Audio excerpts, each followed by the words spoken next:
morning, good morning, good morning. If you're like me, you might want to take a moment to make sure your phone is on silent.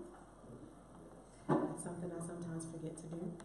Welcome, for those of you who are new here, and I think I see some new faces, which is exciting, and I see some faces that I haven't seen in a while, which is also exciting. And so the way that we begin our time of worship is through our recitation of the extravagant welcome. And my invitation to you guys on today, for those of you who have heard it a million times, is to let yourself hear it anew. Don't just say the words kind of like, yeah, this is what we do. But really take it in and really see how can you participate in creating an extravagantly welcoming environment for yourself, for other people, for God, for the greater good. So I will be the voice of the one, and you all will be the voice of the many. You can follow along on the bulletin, on your bulletin, or on the screen behind me. We are all welcome here. Welcome to the church that works for peace, justice, equality, and care of Mother Earth. An extravagant welcome to you because of your gender identification, sexual orientation, ethnicity, economic situation, age, since I have a little person looking right in the face, welcome to you, physical and mental challenges, doubting or believing, being depressed or full of joy. We are many various creative spiritual seekers striving to learn and embody the way of Jesus and other religious leaders. Like Jesus, we focus on the plundered and the marginalized as we try to address the major issues of our day.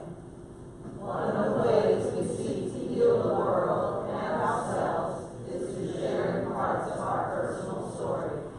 We are all welcome here. Amen. We are all welcome here. And in that spirit of welcome, in just a moment, I will ask you to stand as you are able and as you are willing, and greet one another with what we call here the left hand of fellowship. We call it the left hand of fellowship in honor of Reverend Dr. Nancy Lettings. She was a mother of the church for many years before she died, and she was the first transgender priest and was actually excommunicated because of that. But she did not allow that to stop her from living her truths, nor did she allow that to stop her from living out the call to ministry that God had gifted her with, or burdened her with, however you, or both, however you think about that. But she had the experience of all of her life, people trying to make her what she was not, even to the effect of trying to make her right-handed when she was left-handed. And so here we say we practice a left-handed fellowship, which is our way of saying that we see one another and honor one another as we are, and that we appreciate each other as we are. So I invite you to do that in just a moment, and let us also be mindful we have different levels of comfort with touch. So for some people it might be a hug, for some people it might be a handshake, for some people a high five, for other people a head nod and a smile. So just know that we have many different ways that we can be welcoming to one another. So stand now as you're able and greet one another in love for the left hand of fellowship.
children's sermon.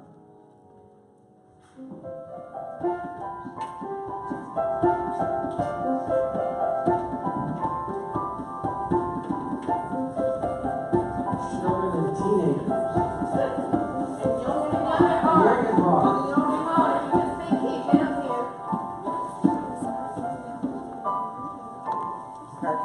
Okay, I'm going to ask this question to you, but actually to the whole congregation. I'm going to give your response first. What is the longest trip you've ever taken? You took a long trip. What's your longest trip you ever taken? Where did you go? You went to Maryland. I don't know. Okay, tell us. What's the longest trip? 2 or 3 months. No, I mean in terms of distance. That's the longest trip y'all taken. Australia. Mine was London. London. Sound to see. Panama. Sound to see. The beach. Sound to see. Sound to see. Atlanta, Georgia. Yeah, y'all been some great places. Yeah. That's good. Hey, listen, Murphy to Manio, those are long distances. Yeah, we got a long stay. Okay, congregation, can anybody beat Australia? No. That's a long way to go. Long way to go to see a kangaroo. Well, today is Epiphany, and we read about the Magi taking a long trip to see who? Jesus. That's right, to see Jesus. Now, I want to encourage you to go see Jesus, okay? Now, you will see Jesus anytime you see a person who is hungry. Come on. You will see Jesus anytime you see a person who needs healing, health care. You will see Jesus anytime you come across a human being that is being mistreated or marginalized. So you understand that? That's called seeing Jesus in the distressing disguise of another person. That's because that person's in a bad situation. Okay? Now, we can see Jesus in the sanctuary. Okay? That you don't have to travel very far. And some people say we should take care of our own first. Have you ever heard that said? Yes. That's one of the stupidest things I've ever heard. We should take care of our own. The whole world is God's own and our own. Amen? Amen. The whole world. The whole world. The whole world. And usually when people say that, they're not taking care of that many people or being nice to that many people anyway. So here's what I want us to do, and I want you to do. I want you to find somebody locally, close by, to be that's Jesus, okay? And then I want us as a congregation to start thinking about how we might have a relationship, not just help, not just, we want to learn from Jesus wherever Jesus is in the world, not this do-gooder kind of stuff. Where we might have a relationship with Jesus somewhere far away, maybe even Australia. But actually, I'm not thinking Australia, to be honest with you. I'm thinking Rwanda. Oh, yeah. Reverend Ornello has preached here, and guess where she's from? Rwanda. Yeah, and she's going to help us find some Jesus people in Rwanda. Okay? Today is Epiphany, and it's about someone going a long distance to find Jesus. And we're going to try to learn from that this year as a church, okay? All right. So Jesus is everywhere. Jesus is everywhere. Jesus is everywhere. Amen. Thank you so much. Amen. Amen. Amen. That's right. This is going to be a preacher.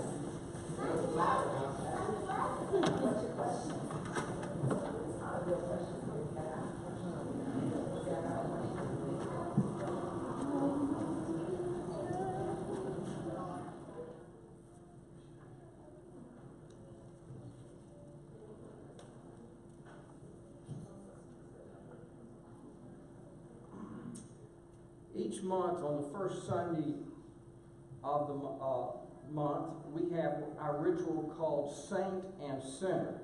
Martin Luther, the great reformer, said that we are all simultaneously a saint and a sinner. No one is all saint. Amen? Amen. And no one is all sinner. Amen? Amen. So, our saint and sinners for this month are Kanaka Duga and Bindu Amini. They made history by entering the Sabarimala Shrine in India's Kerala state this past Wednesday, sparking protests. The women told the BBC that they felt it was necessary to uphold women's rights.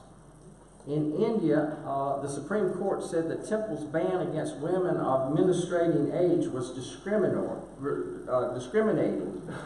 And Hinduism, unfortunately, regards menstruating women as unclean and bars them from participating in religious rituals. But most temples allow women to enter as long as they're not menstruating at the time. Now, since then, women have been blocked from entering temples and even subjected to violence. So the acts of these two women were very courageous, and they have said that they were willing to do what they're doing for women's rights, and they don't fear death doing it. So they are our examples of what it means to be courageous people today, to do what we have to do and not be dominated or paralyzed by fear. Amen? Amen.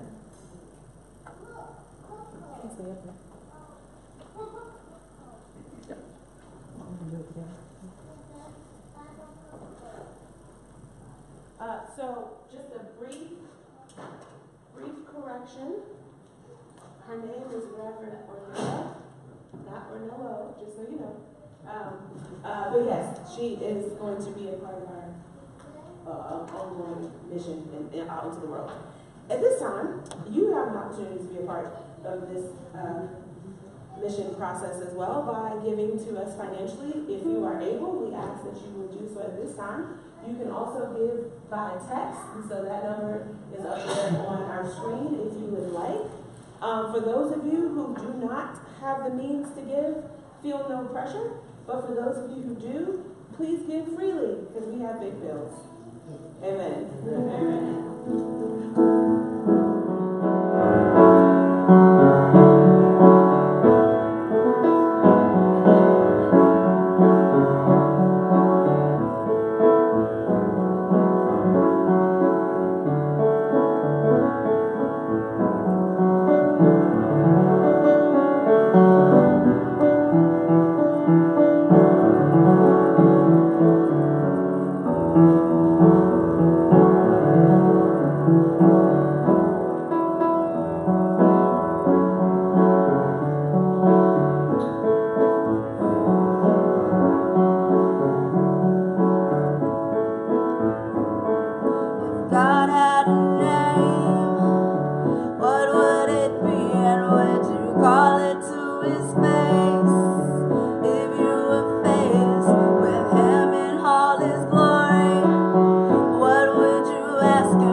If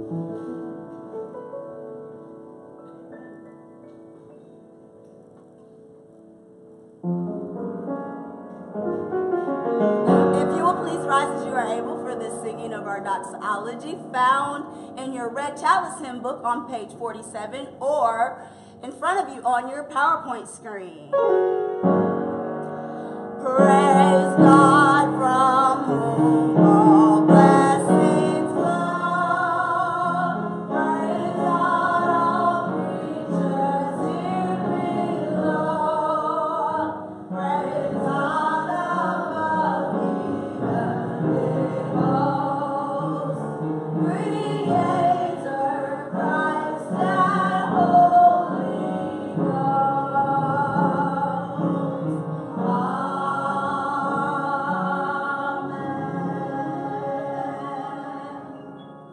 You may be seated.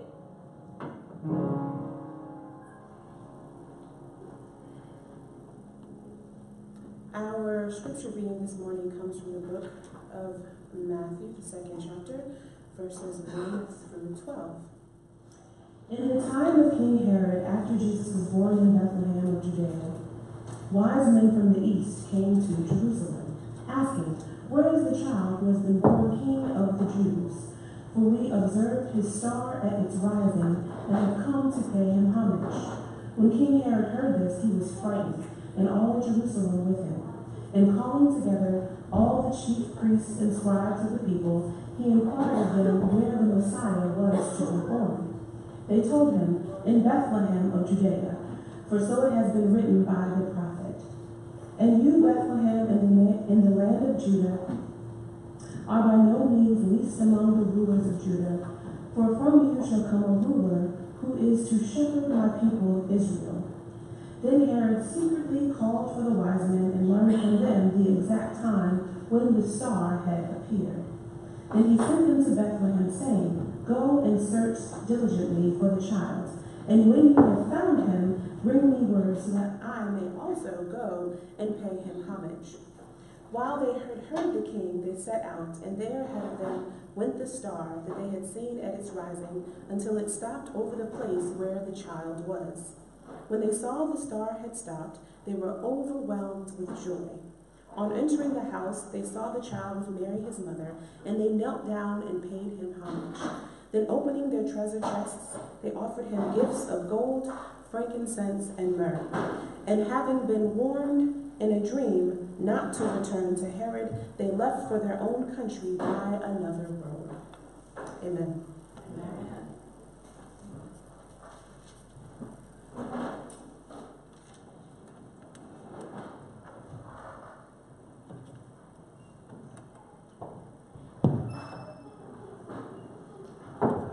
Good morning. For those who are new, my name is Ashanti, and I want to ask you a question. How many of you feel that you have been gracefully broken by God? You know what that means? It means like when things seem like they're going wrong and everything is just not right, like you feel like God's forsaken you. But there are times where God has to break you down to build you back up. Amen? And so this song is talking about that, being gracefully broken. God will break you down, but yet gracefully build you back up with love. Listen to the words.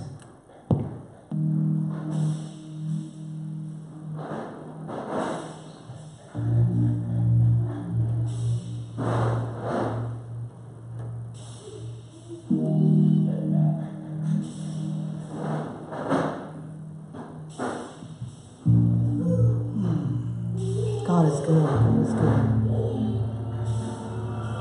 Oh, I have in these hands and multiply, God, all that I am and find a heart on the altar again. Set me on fire. Set me on fire. Take all I have in these hands and multiply it, God, altar again, set me on fire, on altar again, set me on fire, set me on fire. Here I am, God, arms wide open,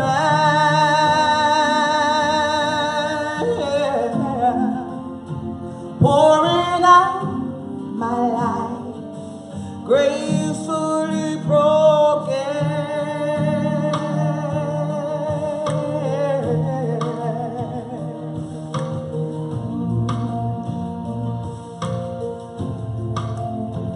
Ooh, yeah, yeah. My heart stands in awe of your name, your mighty love stands strong to the end. You will fulfill your purpose in me. You won't forsake me. I'm wide open,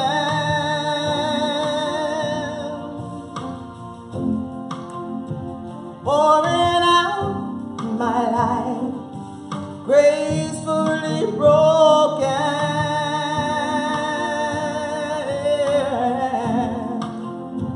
Here I am, God, arms wide open. Yeah, yeah. Pouring out my life, gracefully broken.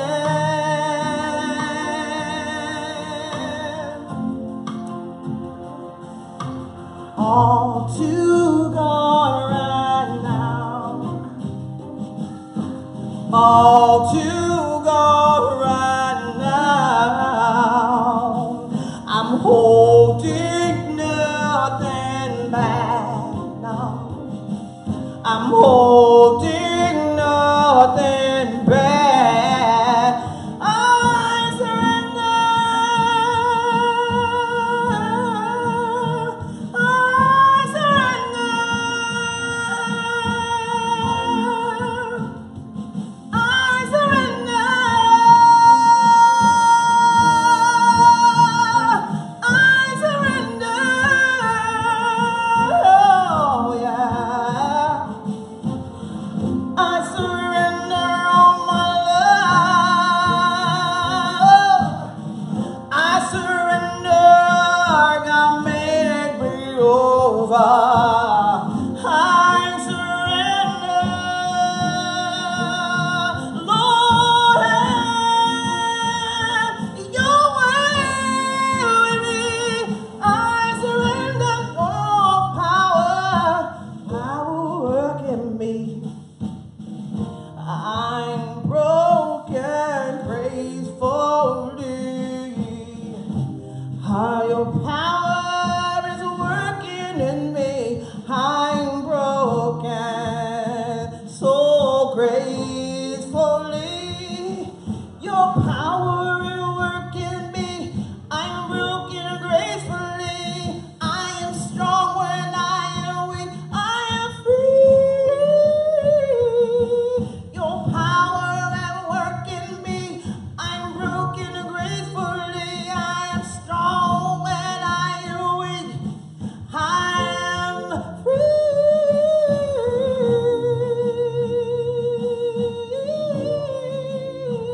I am free.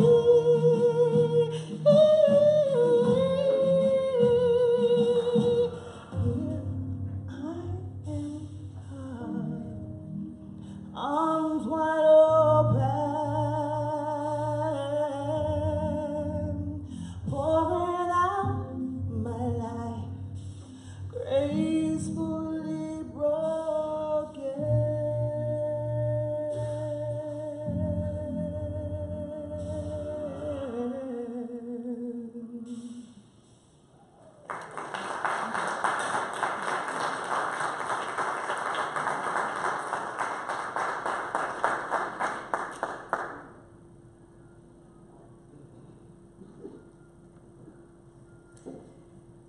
Good morning. So before I start my sermon, I want to take a quick aside to address something that's popular kind of in social media right now.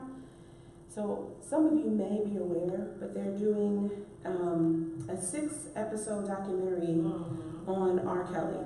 And so I will try to be gentle in my word choice because we have all different ages in the sanctuary.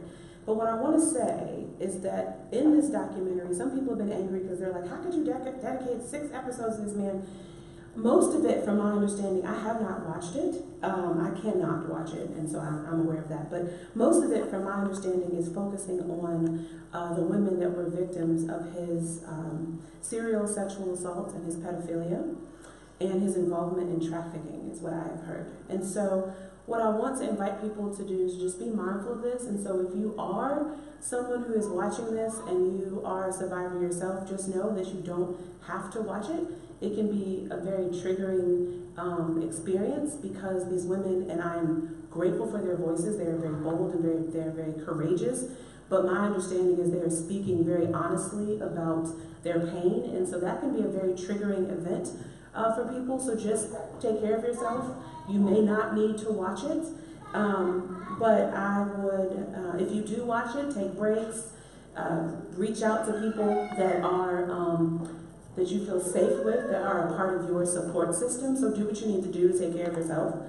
And then lastly, I would just like us all to be ever more mindful and to be sending these women in particular, and the countless other women and men and gender non-binary people who are survivors, be sending them good energy and healing energy.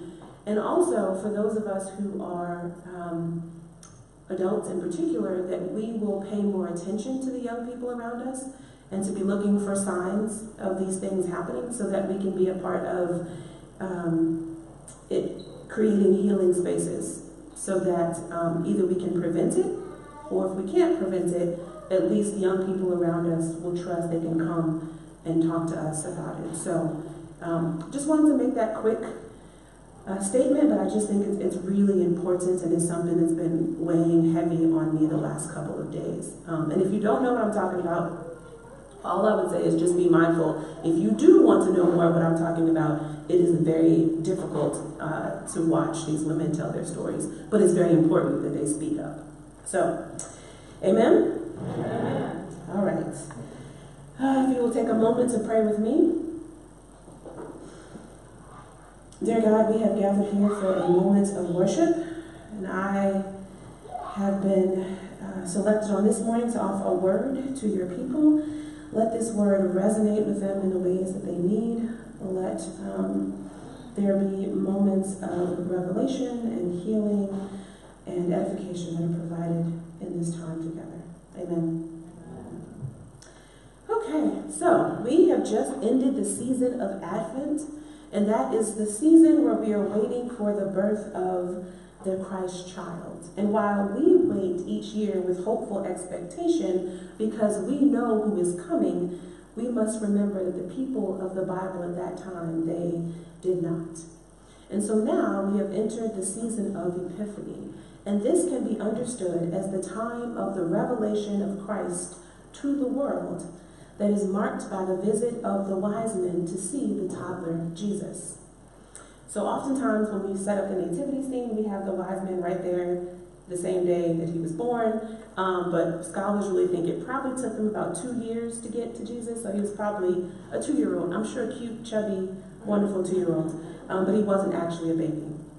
And so the journey and the arrival of the wise men mark the beginning of Jesus' revelation to the world. And so we will be in this season until the beginning of Lent. So we have Advent, we prepare for his birth. Epiphany, we learn who he is and learn the lessons he came to teach us, and we study his life. Lent, we prepare for his death and we lament on Good Friday. And then Easter, we celebrate his resurrection. So nice little highlight of the liturgical calendar over the next couple of months. But for now, let us return to this morning's text. In the time of King Herod, after Jesus was born in Bethlehem of Judea, wise men from the east came to Jerusalem asking, "Where is the child who has been born King of the Jews? for we observed his star at its rising, and we have come to pay him homage. These wise men from the east, who were they? There had been and continued to be much conversation trying to clearly understand who were these wise men and where they came from. Was it really three, or do we think that because they offered three gifts? Where's the east? Were they king? Were they priests? Were they magicians? Yes, there are some theories that actually say they're magicians. And to complicate the matters further, there are some scholars who believe that this story was added into the birth narrative of Jesus way after the fact in order to make his birth seem more special. For the purposes of my sermon and our time together today, I invite us to believe in the message of the story and hold it as true. What I mean by that, did y'all hear me echoing? No? It's not bad? Okay. If it doesn't bother you, then I'll just deal with it, but I can hear like the echo of something in the... Okay. All right, I'll ignore it. Anywho, so I invite us to believe in the message of the story and hold it to be true, meaning that whether or not it happened just the way the Gospels say it did, or whether or not it was added in later, there is wisdom and learning for us to glean as people of faith. Did you just do something, Sam? Thank you. Whatever you just did, thank you so much. That's so much better. All right, so my point is, whether or not it happened just the way it did, we're going to believe that there's some truth and wisdom that we can gain from this story. Amen? Amen. All right. All right. So, through the season of Advent, we waited, and on Christmas, we celebrated, and now we find ourselves in the season of Epiphany. In other words, the Lord has come, so now what? What I want to focus our attention on this morning is the differing responses to the birth of Christ by the characters in this morning's story. I think we can learn a thing or two from them. The Lord has come. Will you seek him? Will you journey to find him? The wise men journeyed from the east. Some say they were specifically from the kingdom of Sheba on the Arabian Peninsula of Yemen, as this was a kingdom that had a wealth of gold, frankincense, and myrrh. Others say, because of the word magi that was used to identify them, they believe they were Persian. The term magi refers to the priestly caste of Persian Zoroastrianism. Yeah? All right, I looked at Matt. I'm like, Matt, I know you can tell if I said it right. I practiced. All right. And as a part of their religion, these priests paid particular attention to the stars, and they gained an international reputation for astrology, which at that time was highly regarded as a science. In other words, they would have been taught how to pay attention to, track, and interpret the stars. Wherever they were from, it was agreed upon that these men were well educated. They were men of means. They had access. They had the ability to travel. Most likely, they used the silk trade routes at that time. They also had access and the ability to bring valuable gifts. And they had access and the ability to enter into the courts of King Herod to ask for directions. In other words, we could say they were leading comfortable lives. They were not wanting for much. They were well respected. And yet, when they saw this star, and let us imagine that the seeing of this star was much more than just seeing it with their eyes. It was a stirring in their spirit. When they saw the star and felt the stirring, they set out on a journey to find the Christ child, to find this toddler Jesus, and to offer him gifts. Can you relate to what it feels like when Spirit nudges you in a particular way? And are we courageous enough to listen, even if that means it disrupts our daily lives? They could have easily read the stars and not been moved, not attended to the journey. I am sure there were some among them that did just that. Or they could have been waiting for others to tell them what was going on. What was that star all about? Did y'all go? Was baby Jesus all he cracked up to be? Was he cute? They could have easily said, those aren't my people. That's the King of the Jews. But the star rose, the Spirit moved, and they responded, undertaking a journey. The Lord has come. Will you be threatened by him, holding tight to the ways that you have always known? Where is the child who has been born King of the Jews? For we observed his star at its rising and have come to pay homage to him. When King Herod heard this, he was frightened, and all of Jerusalem with him. Now King Herod was not a good king, except to a few handful of people that were local to him. I guess they were on his good side. I would imagine they were high priests and people of prestige and power. But to the rest of the world, he was a vicious and mean king. He had no issue with using violence to maintain his will and his power over people. When the wise men entered his court, their question boldly usurped his power. For King Herod was something that they call a client king, meaning the Romans allowed him to rule. He was a native of that area. In fact, some believe that he had some Jewish ancestry. But when they came, these wise men, they said they had come to pay homage to the true king, not the client king installed by Romans, but rather the king appointed by God. And Herod was shook. He did not want to lose his place, his power, or his prestige. When I ask this next question, you don't have to answer out loud, but just be honest with yourself. Do you know what it is to feel threatened by another person's authenticity, by another person's ability, or by another person's light? If you do, I have heard a pastor or two say that you can say, ouch, if you can't say amen. Do y'all have any ouches? Ouch. All right. I'm saying I know what it is.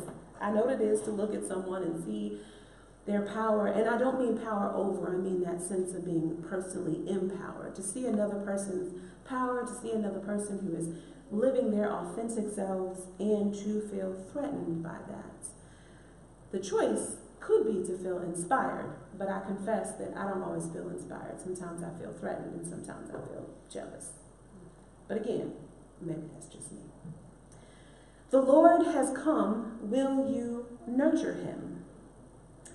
Last but not least, let us remember Mary and Joseph. In a very literal sense, Mary and Joseph did all they could to care for, love, nurture, and protect the baby Jesus. They were fiercely committed parents. If we were to continue reading in the book of Matthew, in the very next chapter, Joseph heeds a message from God in a dream that tells him to once again flee his home and take his family to Egypt so that the king Herod cannot find and kill their son.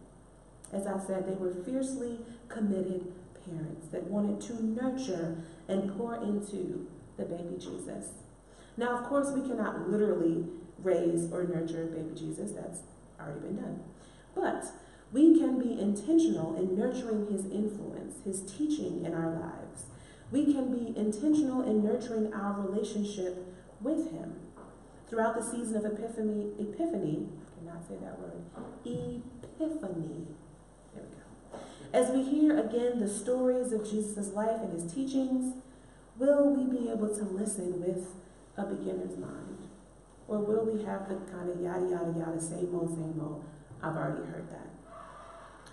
The Lord has come, now what?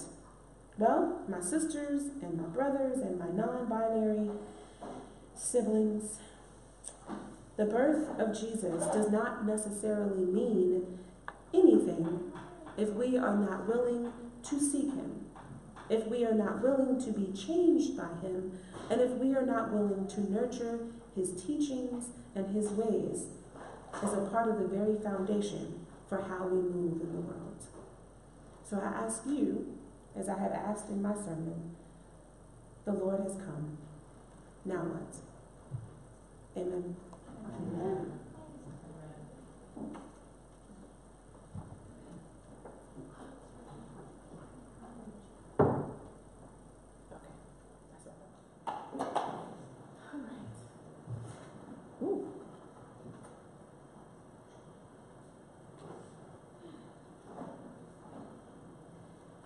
this time, we are going to have our Lord's table. So for those of you who are new to Wedgewood, we practice an open table, which means there are no requirements other than your desire. Excuse me. What a time to birth. Let's try that again. There are no requirements other than your desire to partake for you to come forward. This is our first communal table for the new year. And so what I want to invite you to is that I know if you are like me, you look through your feeds via Instagram or Facebook, or you talk to people, you see commercials, and everybody's like, it's a new year, you have to be a new you, what's your resolution, what are you going to do different, it's a new year, you got to lose weight, you got to do better, you got to feel right. And that's not what it sounds like at certain points. That can be very damaging. It can be very stressful. I don't know about you, but 2018 was a year. A year. And that's all I'm saying because all the other words that I would use would not be appropriate for me to say to children around me and me standing in front of this church. So I'll just say 2018 was a year. But it ain't true. And it's a new year. My invitation is for you to just be kind with yourself, to be loving, and to be compassionate, and to be accepting of yourself. Yes, I'm sure you will have changes this year because to live is to change. Yes, I'm sure there'll be some goals that you accomplish this year. Yes, that's what we do. But my invitation to you today is to come up and just give a blessing of acceptance that you are who you are, as you are, and that you are loved. You don't have to get into the whole frenzy of lose weight, go to the gym every day, meditate for half an hour every morning, pray every night, read your Bible 12 times a year. Make sure you do that. Too long. Who has time for all that? I don't. And it's painful for myself. So, any changes that you make, ultimately, for them to be meaningful, will start with loving who you are. So, on today, come up and receive the blessing of you are you and you are loved. Amen? Amen. You may now come up. What would you like?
time, announcements. So if you recall, we're trying to do something a little bit differently because we were having announcements that were going way too long and people were not really processing most of what was being said. So what we're going to be doing going forward, make sure I get this right, Monica, help me. So today, if you have the first part, we're going to ask if there are any announcements that have to do with things outside of the church. Any announcements of things outside the church, we do that on the first Sunday. Then we'll ask for announcements of things that are in the church. And then for each week in the Sunday, basically the first Sunday will be the only time you have, goodness, I'm burping and choking and hiccuping. This is a lot going on here. The first Sunday of the month will be the only time that we have spoken announcements for things that are not dealing directly with the church. Does that make sense?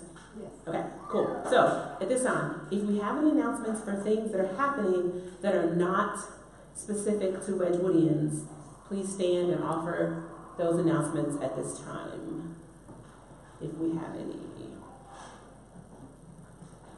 No? Melvin, did you share about the NOW group meeting at Wedgewood? Yes, the National Organization for Women meets here the first Wednesday every month. And we will not be meeting this month because we are focused on the Women's March. And we hope that you will, on Facebook or internet, look it up, join us. We will be marching in the Women's March. It's on the 26th or 27th? Or 27th. I think Yes. Yes. 26. 26. Okay. So we will be marching again, but sitting after the service, if you didn't know how to get connected to the national organization, because we would love to have you join us. Thank you. Thank you. All right. Yeah, go ahead. Alright, so I have two announcements from Planned Parenthood. The first one is, it relates to Wedgewood actually. I'm going to be putting on a family game night, actually here at Wedgewood on Valentine's Day on the 14th, which is Thursday evening. It's going to be in the Bell Hall. I'm going to have games, the little ones going to make cars, and we'll have cookie decorating, and it's just, there's no agenda, it's just people to kind of come and hang out, and do some things together as Wedgewood as a family. And it's community-wide, and so for people, it's free to participate. The second announcement is the anniversary of Roe vs. Wade is coming up soon this month, and so we're going to be hosting a film screening on, I think we finalized the date for January 30th. This can get the Levi Museum in the New South on more information about that. And I'll post everything on the Facebook page. That's what we have coming up. Thank you. All right. Well, that's a good segue, because that was a both and. So now we segue into any announcements that are for Wedgwoodians, by Wedgwoodians. Sneaking up behind me. All right. So, one of the things that I really want to do this year in 2019 is to do more social gatherings for Wedgewood. It is really evident that y'all like each other, as evidenced by the fact that when there are times they're supposed to be quiet, y'all are still like buzzing and talking, and even before church starts, it takes about 20 minutes to get y'all like here and sitting in the pews and not talking to each other, which is awesome, which means we need to do more social things outside of this place. So, because my calendar, I'm going to be gone a couple weekends coming up, the only real time that we have this month is this Saturday. So I'm thinking this Saturday at 6 o'clock over at 10 Park Lanes here in Charlotte, we would go bowling together as a church. I'm going to post it to the... Yeah. Okay, we're going to go to AMC and University because it's not as expensive. So, the AMC and AMC is the movie theater, AMF in University at 6 o'clock, Saturday, January 12th. I'm going to post it to the Facebook group. If you all are coming, just respond so I know about how many lanes to reserve for Saturday. So again, Saturday, January 12th, 6 p.m., AMF, University. Go team.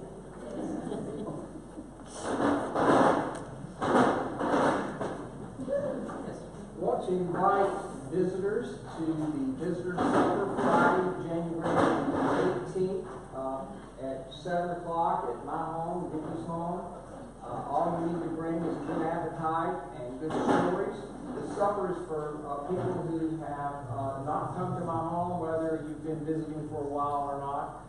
So we practice table fellowship, and this time we're going to be having my homemade biscuits, eggs, gravy, sausage, bacon, and apples. So hey, you don't want to miss that, right? Hallelujah. Also, I wanted to let you know a different format for my Sunday school class starting next Sunday. We're a group of people who do think that it's important to discuss things, but we're a really action-oriented congregation. So we're going to do every other week a ministry activity at 10 o'clock. Next week will be peanut butter and jelly sandwiches. And we'll put those together in the choir room, and then they'll be delivered to homeless people downtown that day at 3 p.m. And then the other following rotational system will be, we're going to go back to putting together bags for the handouts for homeless people at street intersections.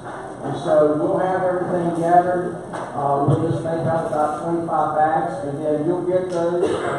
During that week, or those next 2 weeks, you'll have an opportunity to hand those out to people as you encounter them in Charlotte. Okay, so that's the 13th is peanut butter and jelly, and the 27th are The bags. baggy kits. Care kits. Care kits, thank you. I knew you had a better word than that. Care Kits. Okay. And that'll just keep going every other week. Thank you. All right.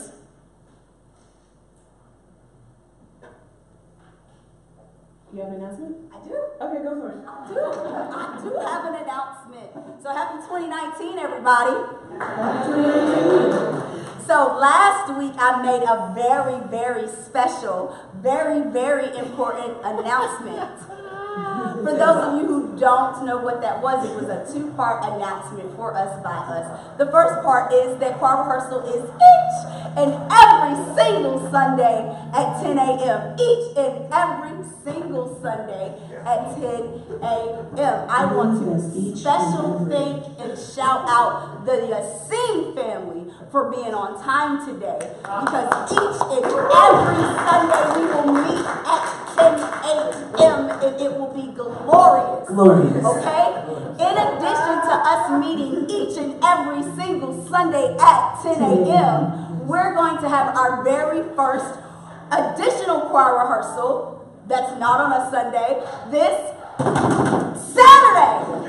This here Saturday. So last week it was 2 Saturdays away. So now it is this Saturday at 12:30. Just in case you don't know what this Saturday is, that is January the 12th at 12:30. We'll be here from 12:30 to 2 o'clock. So you have plenty of time to go get ready to bowl and eat nachos until you fall asleep at the bowling alley at 6 on that same day. So I am going to give you my best flesh self, old choir members, if I do not see you at 12:30, but I see you at 6 o'clock. Amen. I'm going to give you my best flesh self, and I'm telling you the truth in 2019. I believe in telling you the truth.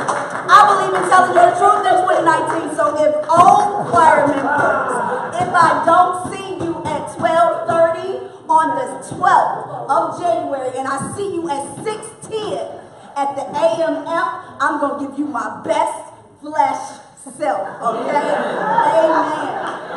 So we're going to have a fun time from 12:30 to 2 o'clock, getting music ready for February. And then in the month of February, the Yassines are going to host our choir social. So that will be open for both old members and new members, artists, dancers, and musicians. So if you are not a part yet and want to be a part and have questions about it, meet us in the month of February, or feel free to join us on our Saturday rehearsals. Amen. Thank you. And on that note, I doubt any announcement would be as powerful as that one. So, if you would close us out, sir. And so the Epiphany journey continues. It always involves the journey into yourself's heart and mind. Because you have to practice self-care. If you don't practice self-care and self-love, it will be hard to love the world, and in fact, you may do it harm. So go out and do and be what God asks you to do and be and do.